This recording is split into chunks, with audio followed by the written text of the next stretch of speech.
We're now going to move into the beating patterns of 2, 3, 4 and 1. First of all, without the stick. It's very important in these early stages that we retain the feeling coming from the body through the ends of the fingers before we take up the stick and have to extend it. So we're going to begin with 2, and for this the hand is going to be placed between the feet, and we're going to start with the familiar circle. The circle is going to fill the entire frame here. So it's this and not this. You'll see we have the double image if I let the arm slide to the right. It's going to come back into focus, so it just comes into the front of the body here, and the circle is made so we fill the frame. Notice that when I do this, I'm not closing off my frame by pulling the arm too far in front of me, like this. This has to remain open to the players or to the singers. So the arm is just placed in this position, and we operate from the top of the arm to fill the frame. Now, in order to turn this into a beat of 2, I'm simply going to squash the top of the circle like this.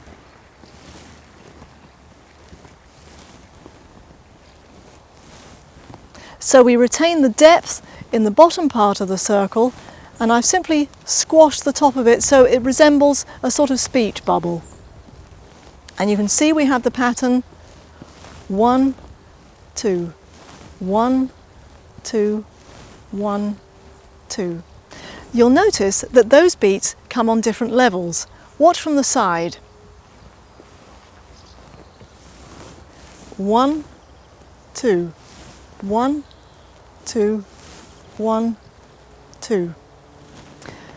There is a way of beating 2 where both beats come on the same level, like this.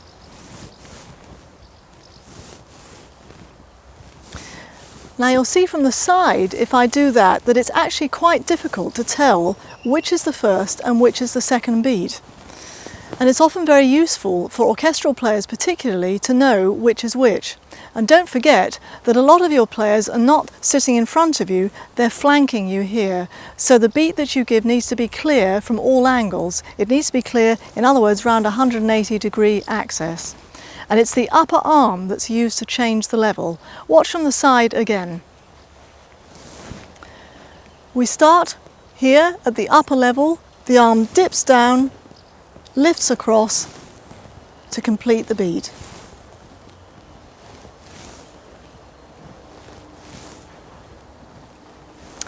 Let's examine the components of that beat a little more thoroughly and how they relate to the frame.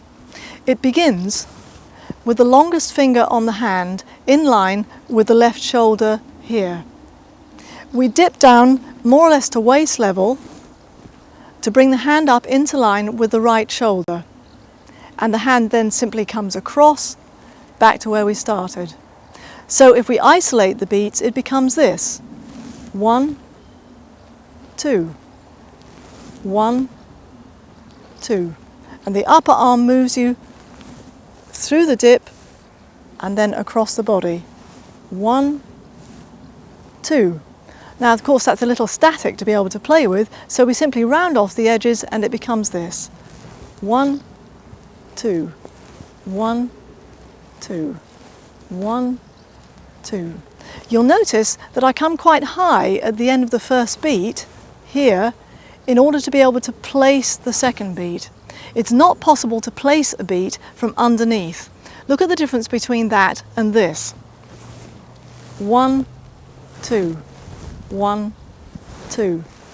The beat tends to lose its feeling of continuity because it just comes back on itself up the same curve. Now, if we retain the continuity by coming up and then across, we have something which is much more fluid. Curves have much more capacity for expression than straight lines, and initially the essence of everything we do is legato. It's very important when you do this that you keep the hand within the body frame. Look at what can happen if you don't. I'll begin correctly, and then I'm going to slide outside the body frame. And we get what you saw at the beginning of the video, which is a double image. That needs to come back across the front of the body. Sometimes we misjudge the width of our own shoulders here, particularly when the focus is away from us, and we get something like this.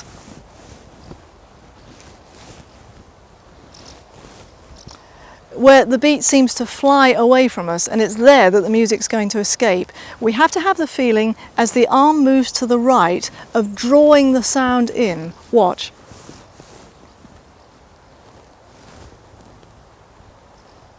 So as I come round this curve here, I'm already thinking of this magnetic pull into the centre. Watch again. And I'm thinking in this direction as I pull through. It isn't just allowed to go limp and to escape. You'll notice here that also the elbow has too much give in it. The movement is all the time initiated from the upper arm. Of course the arm isn't stiff, but it's not allowed merely to flop. This sort of way of beating looks rather disorganised and unfocused. As soon as the arm becomes one thing, we have a feeling of connection through here, up to the body and up through to the eyes.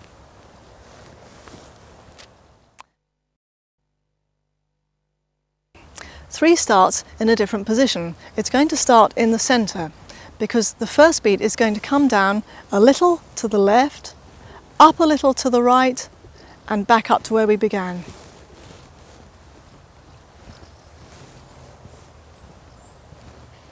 The positioning of this first beat is quite important.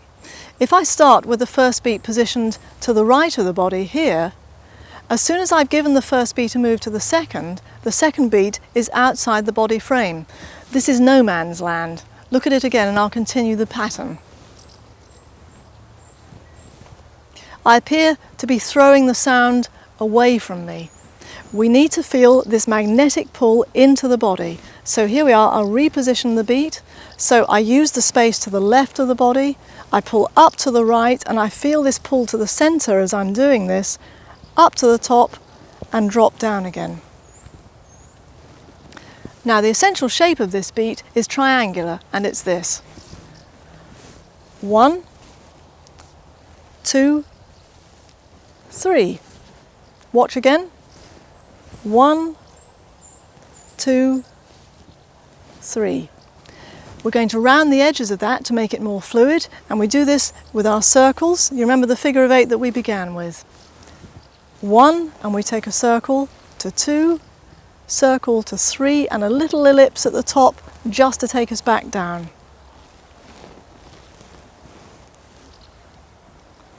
And there's a little lift as I pull through from the first beat to the second beat and up to the third, so it has a nice feeling of continuity.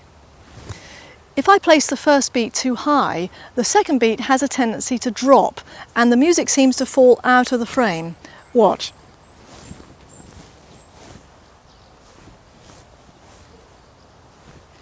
The music has the impression of being dropped out of the side, so we reposition that, first beat a little lower, so the whole beat has a continuous upward pull.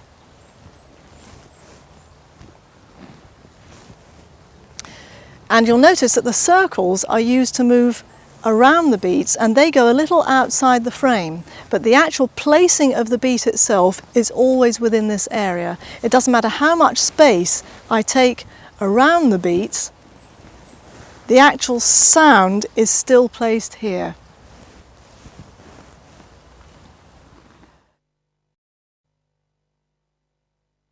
And into the pattern of 4. This again starts in a slightly different position. We had 2 starting on the left of the body, 3 starting in the centre, 4 starts to the right.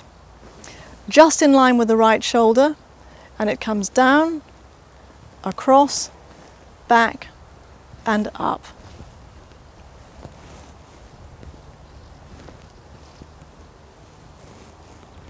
Be careful when you start this that you actually begin it in line with the shoulder. The preparation can start a little outside the body here, but that's where the first beat arrives. Beware of arriving like this. so that half of the beat is away from you. It needs to be placed within your body frame, this area here. So we collect from outside and we place here. We use our circle to lift and transfer the sound across. It lifts again with the circle to come back, like the figure of 8 that we had, and then we have an ellipse at the top. So here we have 1, 2, 3, 4.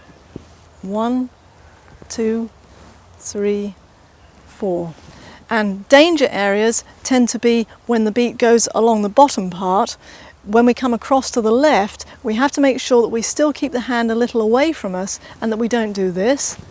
1, 2, 3, 4. So it looks as if we're hitting out. Also, when we move the beat to the right, we have to make sure that we still feel the pull in and it's not merely allowed to drop out. Watch incorrectly.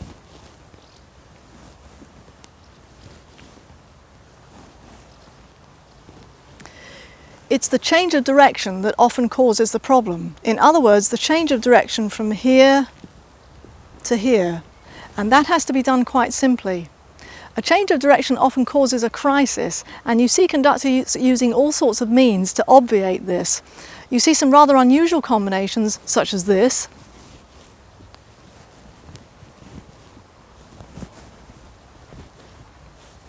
Where it has a sort of chopper effect on the outside, or you sometimes see this. 1, 2, 3, 4. And there's a sort of balloon put on the side of the beat. Occasionally, that gesture is useful on the outside of the beat if we want to collect something particularly, but it shouldn't be used all the time, otherwise it becomes a rather distracting visual habit. So here's 4 correctly once more.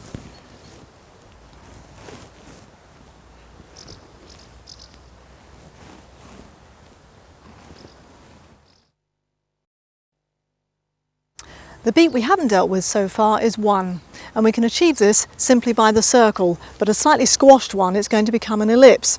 The thing that is important about 1 is that it should be very well focused.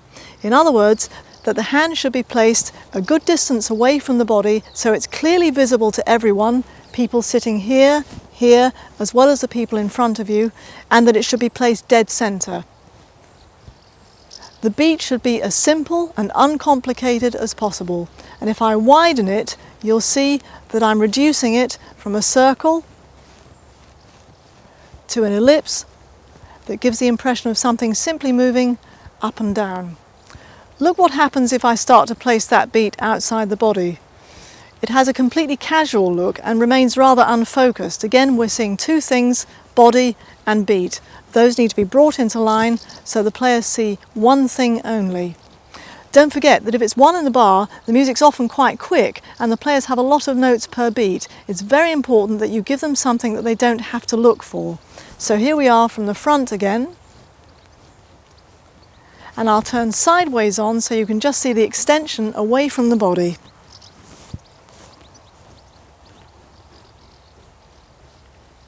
Look at what happens if that becomes too close. It really isn't visible enough to the players or the singers. It needs to be put here.